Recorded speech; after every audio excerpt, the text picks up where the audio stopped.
If you were looking for a review of the Pixel Remaster of Final Fantasy IV, you can skip right to it as I'll cover what was added from the other versions during its portion of the video. Otherwise, let's start from the very beginning and look at how Final Fantasy IV has been adapted and grown over the years. Final Fantasy IV is one of the more complicated games in terms of its legacy and simply choosing a version to play. As much as I'd like to make this 30-minute video more concise, the reality is that not only is there a lot of port history to cover for this one, but it's also simply an open-ended question as to which version you may want to play. Some versions are buggier than others, but then some versions potentially add too much to the original game, which of course is all subjective anyway. There are over 10 versions of Final Fantasy IV to cover, but let me categorize them into 3 primary groups. First, there's the original version, which includes the Super Famicom version, Super Nintendo, PS1, and the Pixel Remaster, though that's a little debatable. Then there's the handheld version, which is on WonderSwan Color, GBA, and PSP. Lastly, there's the 3D remake on DS and on Steam. Additionally, this video will also include Final Fantasy IV The After Years, an episodic sequel developed for phones in Japan before being brought to the Wii, PSP, and later remade in 3D, so we'll technically be covering 2 games in this video as well. Now we begin our journey with the first releases that were in Japan. In the first cartridges of the game in Japan, there's a glitch where under certain conditions, enemies in the underworld stone themselves to death instead of fighting. This was the only change between Revision 0 and Revision 1 in Japan. Otherwise, the rest of what we'll be talking about is about the North American releases differences, where here it's known as Final Fantasy II since Final Fantasy II and 3 did not release on the NES. The game was subject to Nintendo of America's usual policies of the era. Religious terms are renamed, profanity and references to any violence are removed, and this dancer wears more clothes. This girl changes in just about every release too, but by the time of the 3D and Pixel remasters, they just let her go. Final Fantasy IV features a much more extensive and structured narrative than the previous titles. However, due to limitations such as cartridge space, the localization is notably simplified. As a result, story elements like subplots, motivations, and background info are excised. At the very least, the localization holds the quirky charm of localizations from the era. Additionally, in the North America release, items and abilities are merged in names, rings are given a unique icon, and these summon attack names are not used. But that's just scratching the surface as we look into the gameplay differences. Several pieces of equipment had their attributes changed in the North American release. For example, the Dreamer and Charm harps are long range now, the Crystal Helm grants resistance to undead, and for some reason, the black robe worn by black mages was changed from a 5 intelligence boost to a 5 spirit boost, making it useless to black mages. Now let's look at everything that has been removed in this North American version. Removed magic includes Protect, Shell, Dispel, and the Chocobo Summon. The items to cast Protect and Shell are still present though, but weapons that could cast these spells had their effects removed. Removed items include Black Magic and Summon items, Siren, and status curing items, excluding remedies. Shops will now sell remedies too, as well as ethers. Prices have been changed as well, and while some prices were reduced, some were also raised. Removed abilities include Cecil's Darkness, Tella's Recall, Edward's Salve, Rosa's Prey, Yang's Focus Embrace, Palam's Bluff, Poram's Cry, and Fusoya's Regen. Removed options include the options to change battle mode between Way or Active, button assignments, changing whose controller controls who, and cursor memory. Some treasures were changed. Death from Doom can't be avoided simply by holding A anymore. Some dungeon layouts were made a little clearer, some sprites were altered, and the Lodestone Cavern is brighter. Some secret passages and dungeons were also made plainly visible, and the training room is vastly expanded to give the player more help, and it's been placed in multiple towns, including in place of the developer room Easter egg. We'll cover this Easter egg later, by the way. Lastly, just because there was that one bug fix in Japan, does not mean that the other Super Nintendo versions of the game don't have bugs. The North America release of Final Fantasy IV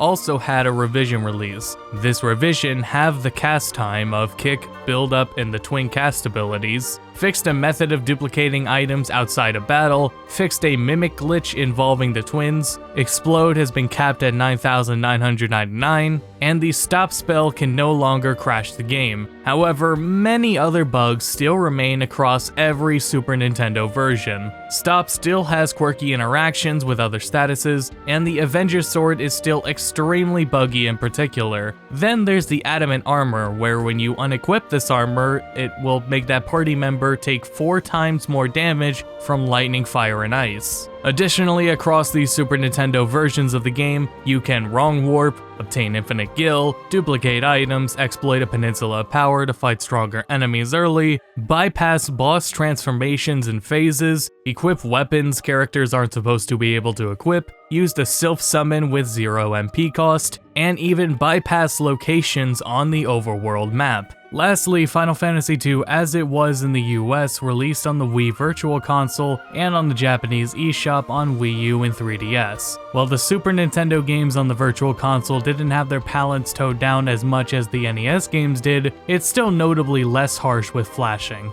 And now we're not done with the Super Nintendo releases of Final Fantasy IV. Final Fantasy IV Easy Type actually builds off the North American release. Despite releasing in Japan a month before Final Fantasy II released in the US, but there were just a few more aspects that were reverted. The Japanese script saw a lot of adjustments with the intent of being easier to read. The Ancient and Mithril swords were replaced by the Coral and Piglet's Bamboo swords, respectively. Meanwhile, even more weapons than before had their attributes explicitly buffed. For example, all bows, hammers, boomerangs, and the full moon had their accuracy raised by 10, while many more weapons had their attack and accuracy boosted while also being made throwable. Ribbons also now absorb elemental attacks on top of nullifying statuses. A number of enemies near the end of the game had their attack scripts tweaked, but this actually ended up making some of them more difficult. On top of that, the final boss can now cast Doom. Flam Princess, one of the rarer enemies in the game, can now appear within 3 different rooms now, instead of just 1. Additionally, cast time for most spells were reduced, Cecil's Darkness ability was brought back, enemies in the back row don't take half damage anymore, and a save point was added to the 3rd floor of the final dungeon. Options to change the battle mode and party member control were brought back. Some items including silver and golden apples as well as summon books were added back in too, and a few more secret passages were made visible. As far as bug fixes go, the Avenger Sword can't soft lock you during the final boss anymore, and duplication glitches were fixed, but otherwise the rest remain in there. Now, the PlayStation 1 version on Final Fantasy Chronicles is based on the original Super Famicom version. There's an FMV opening with a full version of this opening found at the end of the game, Nintendo's censorship changes were reverted, and the dev room is back. For North America and Europe, the localizations were entirely rewritten, and as such is more in line with the original game, including the return of some text that was previously cut. Items still share their names with magic, but otherwise most turns have been revised. Now, since it's based on the Super Famicom version, all of those cut spells, items, options, and abilities have all been restored. Shop inventories are returned to what they were as well with the same prices. Otherwise, the PlayStation 1 version fixes many of the original Super Nintendo version's bugs. Additional features include a memo save and sprinting. The visuals for this PS1 release are practically identical to the original game this time. The one aspect worth mentioning is the Mode 7 effect of flying isn't as prominent. Additionally, while the music remains identical to the Super Nintendo original, sound effects are notably compressed.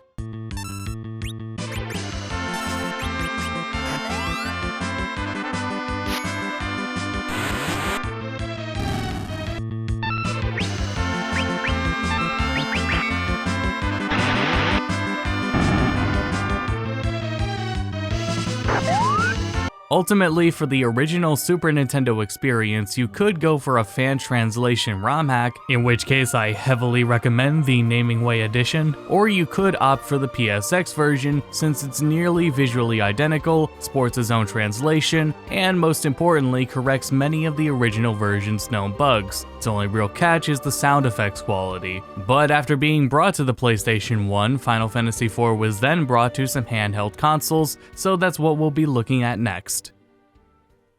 Next we come up to the WonderSwan Color version, which is based on the PS1 version, though obviously there is no FMV opening. There were only a few small gameplay tweaks made here. Those changes include ribbons now resist Confuse, Sleep, and Berserk, Isuna removes Berserk, and Yang's kick can be used while under the effect of float. And while many of the bugs from the original game were fixed back in the PS1 version, new ones were introduced and ended up being carried over into the GBA release. For example, every weapon and weapon type unintentionally received damage and accuracy penalties from being used in the back row even when they weren't supposed to receive these penalties. However, while we aren't there yet, the ATB and new weapon issues found in the GBA version are not in this version. But back on track here, the WonderSwan Color, as we've seen before, makes changes to visuals to compensate for the smaller and less bright screen. However, you'll notice that this version of Final Fantasy IV sports new sprites, animations, shading, and background details. The music also sounds different as well thanks to the different hardware.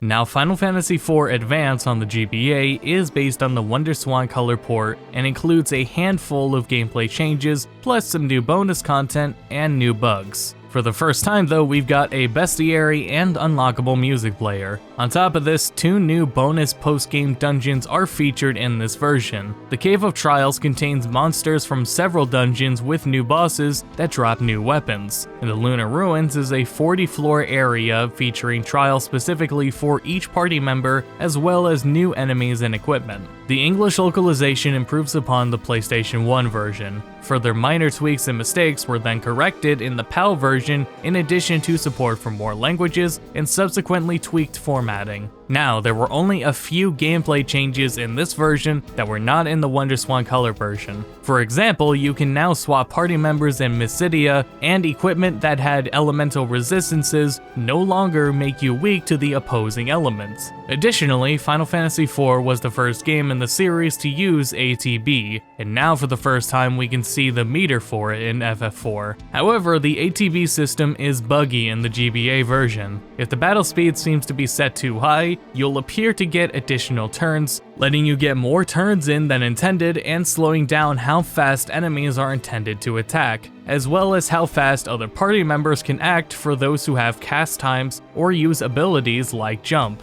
So, Final Fantasy IV Advance on GBA, upon release in Japan and North America 1.0 version, was notably buggy, but the 1.1 version in Japan and the PAL release addressed and mitigated some issues, such as those ATB related bugs. Keyword is mitigated. Meanwhile, the US never received a 1.1 version that fixed those issues. So, in the 1.0 version of Final Fantasy IV Advance, aka the only version in North America, some of its glitches include many of the new weapons added didn't function as they were intended, lag during battles, various crashes and moments where the game can get stuck, and there's 2 bosses that are supposed to gain evasion boosts during their battles that never actually do, making them vulnerable to damage when unintended. Now, instead of correcting that back row penalty issue found in the WonderSwan Color and in the 1.0 version, 1.1 in Japan and the PAL version of Final Fantasy IV Advance made it so that no weapon is ever penalized for being used in the back row, except for bows, which are not supposed to be penalized. Lastly, Yang's maximum HP unintentionally stopped increasing at level 60, but this was also fixed in the 1.1 Japanese and the PAL version of Final Fantasy IV Advance. And this has actually been an oversight that has been in the game ever since the original Super Famicom release. And now, bugs that were never fixed in any GBA version include some of the oddities such as Edward being able to attack while hiding when inflicted with Berserk, Palom not being able to equip the Assassin's Dagger, and the lag during battles and menus is still pretty prominent. So visually, there's slightly more to view within the GBA version with a larger screen than the WonderSwan Color. Character portraits are also now used in dialogue, and some visuals were touched up on, such as claws, which now have their own hit effects. Audio-wise, I know we're 4 videos in here, but each Final Fantasy game that released on the GBA features some sort of popular sound restoration hack. The GBA has infamously weak sound, but these sound restoration hacks restore the sound to the Super Nintendo original. Now, I don't really cover ROM hacks too deeply because these videos would be even longer than they already are, so here is the comparison between the vanilla versions.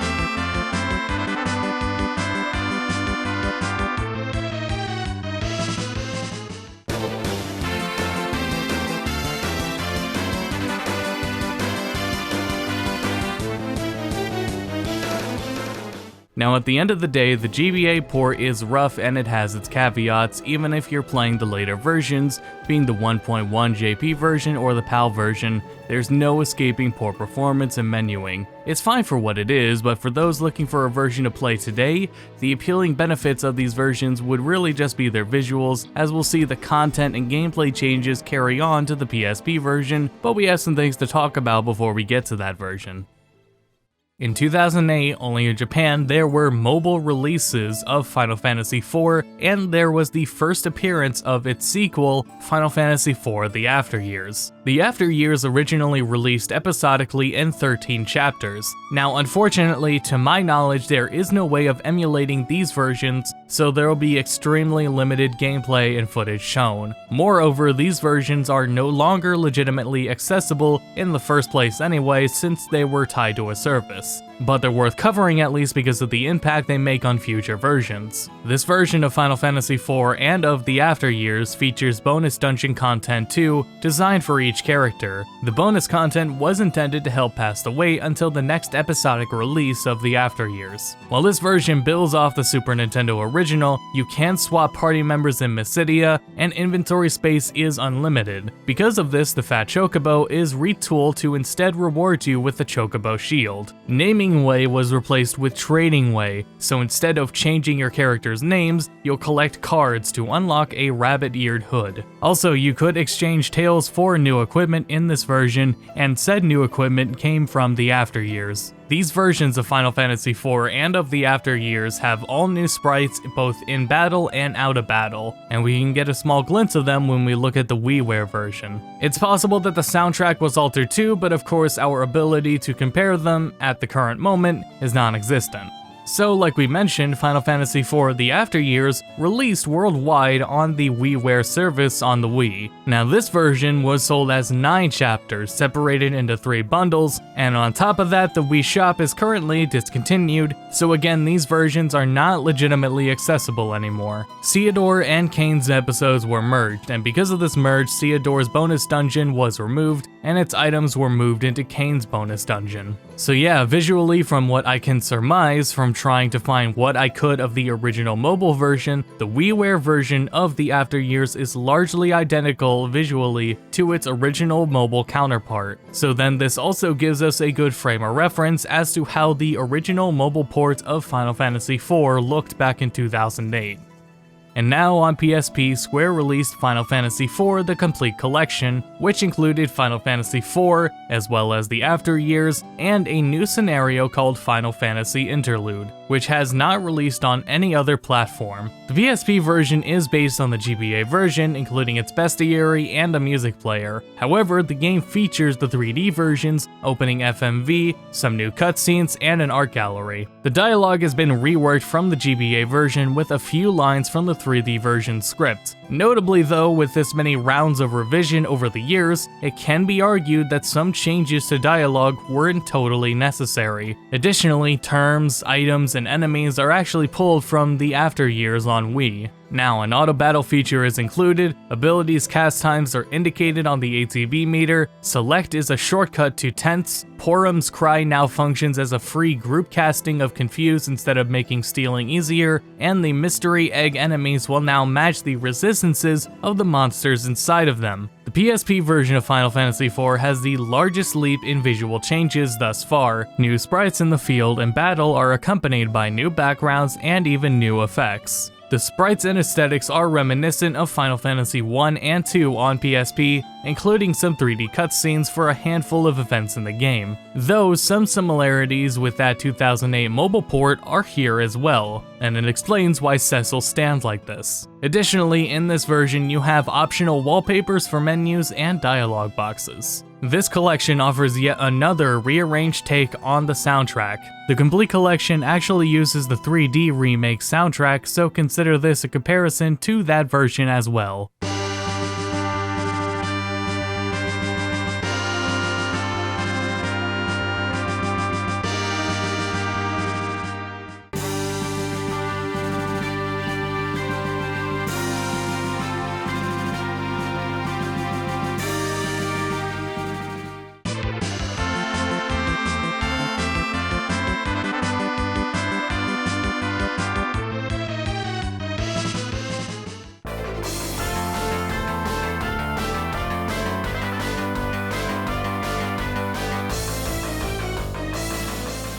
You also get to choose between the arranged or original soundtracks, on top of a music player with playlist features. Now, the After Years on PSP also received the same additions as the base game did, adopting a new consistent art style with the rest of the collection on PSP on top of a new super boss. Additionally, Theodore and Kane's chapters were once again separated, so Theodore's bonus dungeon returns, but the last 3 chapters were then merged. The PSP version sports some strong reasons to be the version you play. It's got the most content, most additive quality of life changes, and the original music option, though its localization ends up a tad bit off from so many revisions, and the quality of the additive content is subjective, not to mention the visuals are subjective too. If you like the sound of any of the gameplay changes, your journey may stop here. For the next version, we have the 3D remake, which overhauls a lot of the gameplay, and then the Pixel Remaster, which is primarily based on the original version of the game. Final Fantasy IV on DS is a full-fledged 3D remake that heavily overhauls visuals and gameplay. It does not feature features from the GBA version such as party switching or its bonus content. However, this version does still retain a music player and bestiary, along with the ability to rewatch cutscenes. There's also 2 new optional super bosses and New Game Plus. The script has, again, been retranslated and rewritten as this version features many concepts originally left out. In terms of accuracy, the localization of the 3D version is notably more faithful than the previous localizations. There are new events and changes that cover certain plot points through things such as flashbacks. We've also got several cinematic cutscenes that now feature voice acting. Lord Captain, we're nearly to the Baron border. So we are. The trouble's him, too. Orders may be orders, but this goes too far. Because of this, Naming Way can't rename you anymore. Several terms, items, abilities, and equipment were renamed. The Japanese version also has extra options for message speed and extra window designs. Now, as you can imagine, combat and gameplay have been heavily rebalanced. For regression, in the beginning, Kane, Edward, and Yang naturally gain MP now, stat boosts beyond level 71 are influenced by the currently equipped abilities, and equipment attributes were modified and tweaked. Now let's cover the changes to abilities for each character. Darkness used to be an AoE attack, but now it buffs physical damage while taking HP per attack. This is notably a big one, as it means larger enemy groups in the start are a much larger threat than before. The aim ability is used to guarantee a hit while doing a bit more damage with a bow, though now it can be used with any weapon. The Prey ability before would have a random chance to cast Cure for free, but now it will heal HP as well as MP for the party, along with having a higher chance of success. Before, Sing could only be used when equipped with a harp and had a 1/4 chance of either inflicting sleep, confuse, silence, or doing nothing. However, not only can you now manually select a song without a harp equipped, but there's also 4 additional songs. Salve before would use 1 item and split it amongst the party, but now Salve consumes full items for each member of the party. Focus isn't an attack anymore and instead now charges physical attack damage up to 3 times. Brace used to apply protect and defend, but now it simply reduces damage by 75%. Kick was and is still an AoE attack, but now it is affected by any elemental or status effects from the currently equipped weapon, like fire or ice claws. Bluff increases the intelligence stat, but now in a 3D version it will double intelligence for a total of 1 turn. Before, Cry would make it easier to steal from enemies, but now Cry halves defense and magical defense of enemies. Twin Cast will cast either Pyroblast or Comet using both twins, and now there are 4 new possible spells including Bravery, Faith, Bubble, and Ultima. Recall was an ability that would cast a random spell and would be lost shortly after getting Tella, but now the spells were modified and Tella will always have access to the ability. Bless would restore HP and prevent the user from acting, but now it restores MP with no action restriction. And lastly, Steal could be used to steal items repeatedly, but had a chance to damage you if you failed. But now, in the 3D version, Steal can only succeed once, and the potential damage penalty for it was removed. Now next up are the spell changes. Many variables about spells have been tweaked across the board, including power, accuracy, MP costs, and level that they're learned at. Rydia's summons are significantly stronger than before, and she's given a new summon called White. Cecil can also now learn Protect, Shell, and Raise. Additionally, Protect, Shell, Haste, and Slow before would simply modify stats, but now they inflict actual status ailments. Osmos used to cost 0 MP, but now it costs 5. Bio, Flare, and Meteor are explicitly now 3 times weaker than they were before. Flare also used to not have an element, but now it is a fire element. Meteor, meanwhile, used to be a holy element, but now it is a non-element. Warp could be used to warp back to the previous floor of a dungeon, but now it will specifically place you at the beginning of the previous floor, and can be used to flee from battles just like Teleport. Both Teleport and Warp can't be used in towns anymore either. Dispel now works through Reflect, and magic cast by items are now affected by your spirit or intelligence stats depending on the spell. Next up for changes is statuses. Toad, Minnie, and Pig cannot be inflicted at the same time anymore. Stone now removes Float, Blind, and Silence. Float can be removed by casting Float again. Sap drains HP at a higher rate now and can't be removed with Dispel. Dispel can also now remove other statuses such as Protect, Shell, Haste, and Slow. Before, Curse would have a target's strength and defense, but now Curse will lower all attributes by 20%. Doom is now affected by Haste and Slow, but not by Stop. And the counter for it cannot be reset by casting Doom again anymore. And now we have equipment changes. Arrows are now infinite and don't need to be restocked anymore. Additionally, characters had adjustments made as to which types of weapons they could equip, for the most part taking away weapon types that they didn't necessarily need. Moreover, you can now equip a shield when wielding the Avenger Sword and Poison Axe. Outside of changes, new to this version is the Augment system. This allows characters to learn more abilities and swap them in place of their standard abilities. The Fat Chocobo returns too, even with no inventory concerns. Here he can help you increase the White summon stats, battle a friend's Whites, customize or change the appearance of your White, taking advantage of the DS touchscreen. Many enemies and bosses in the game have been made much more difficult. Across the board, HP is higher, there are new attack patterns, enemies deal more damage, they're far more liberal in their status ailments right from the start of the game, and they attack in greater numbers. To balance this out though, Stop and Hold are now more effective, more enemies are vulnerable to slow, and you generally gain more XP. However, to further balance that out, enemies now drop less gil, the item drop rates have been lowered, and loot tables have been tweaked. Specifically, among the bosses, Dr. Luge can now inflict reverse, and Bahamut's Mega Flare cannot be reflected.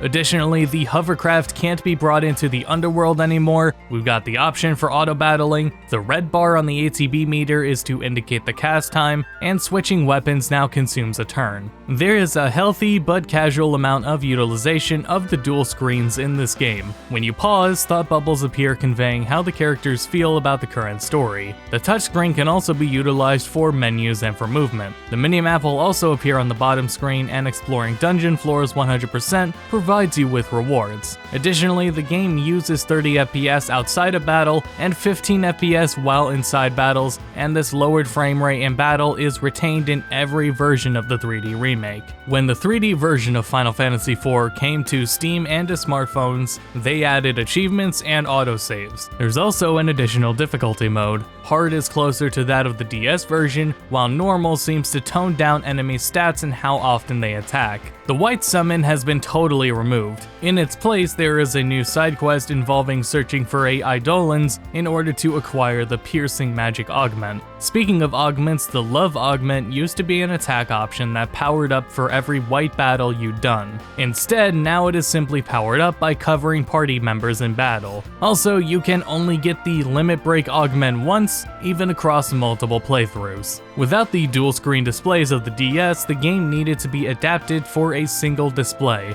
so the UI has been totally overhauled and has a much more touch-friendly designed interface. Though the PC version does still have updated UI that still retains the larger button design, it does accommodate traditional button mapping for things such as fleeing, skipping your turn, and auto attack. Meanwhile, the minimap can be toggled with the transparency effect. The resolution is higher as you'd expect, and there are more aspect ratio options supported. The music tracks remain the same as the DS version, though music and voices are much less compressed. Notably though, the music player's track list was changed, and Edward's fourth wall-breaking commentary was removed. Now, over the years, the smartphone and Steam versions had been updated, and as of this video, remain in complete parity. Their only difference, as we saw, was the UI. This is not the case for the After Year, however. So what we have exclusively on Steam and on smartphones is a 3D remake of the After Years. Additionally, the Steam version has slightly different UI that closely resembles the mobile versions, and no ultra-wide support at all. And meanwhile, the smartphone version lacks the FMV opening.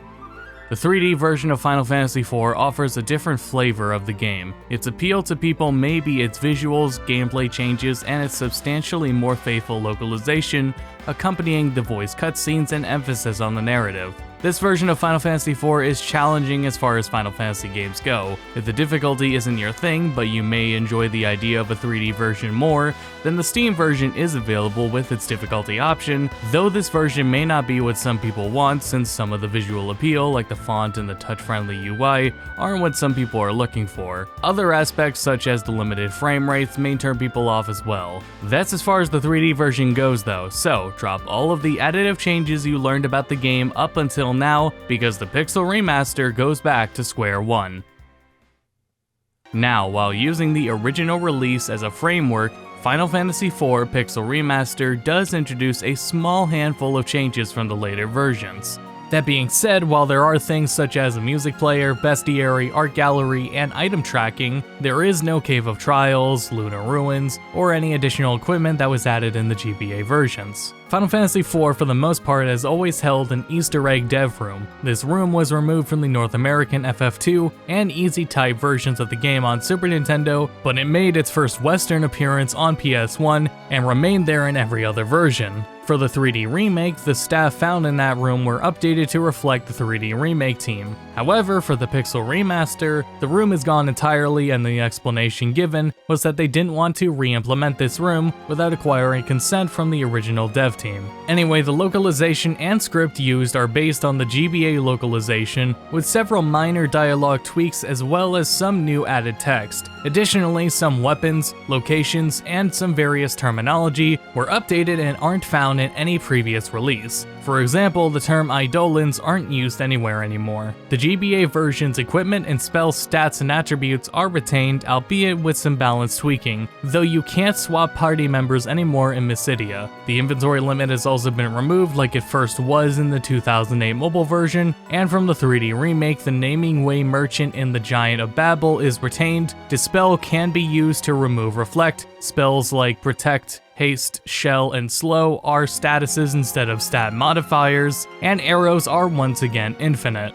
Character abilities also work as they did in the original game, but 3 have been tweaked. While Rose's Prey only heals HP again, it's now a more potent heal. While Palom's Bluff is once again a simple intelligence buff, it wears off after the next spell has been cast. And lastly, Sing's effect is random once again, however it does target every enemy now. New to this version, you can utilize item magic from weapons that aren't equipped if those weapons can be equipped by someone. On the flip side, item magic in general has been nerfed as it seems the damage is more fixed than it was before. Additionally, XP required for leveling is halved, potions and high potions heal for more, you can buy sirens now later in the game, equipment from party members that leave the party are automatically placed in your inventory, you don't lose gil when running from fights anymore, and the draining HP effect of sap has been halved. Also, as we mentioned, the smartphone version has 2 methods of movement, traditional movement or tap to the tile you want to move to,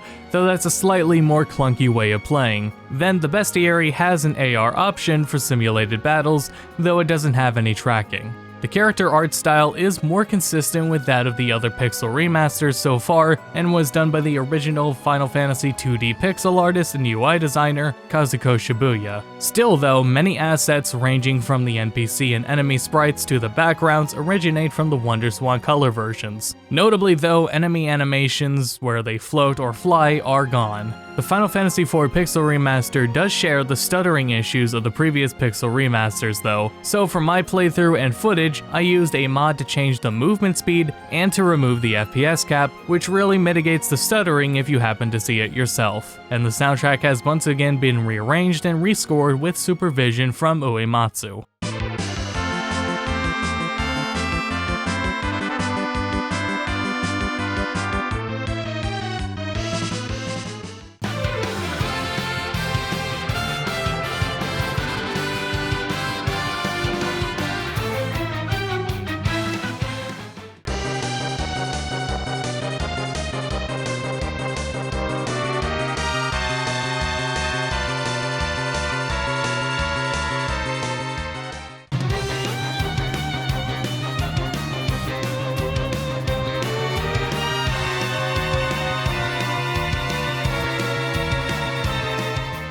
Now, like we said, Final Fantasy IV has one of the most open-ended port histories of any Final Fantasy game. Among the original versions, the Final Fantasy IV Pixel Remaster does still make enough changes to set it apart, though if those changes didn't catch your eye, then like we said before, you may be looking at the Naming Way edition for the Super Famicom version, or at the PS1 version.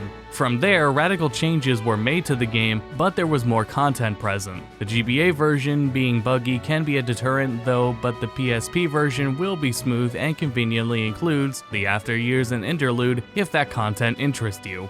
Then, the 3D remake is, again, a whole other flavor of Final Fantasy IV, but also still a valid choice. I imagine, like many folks who played Final Fantasy III 3D, they experienced the game on DS around the time it had come out. As of today though, it can at least be said that it does focus extensively on the narrative of the game compared to the other versions. The catch with the 3D version really does just depend on how you feel about how the Steam version looks.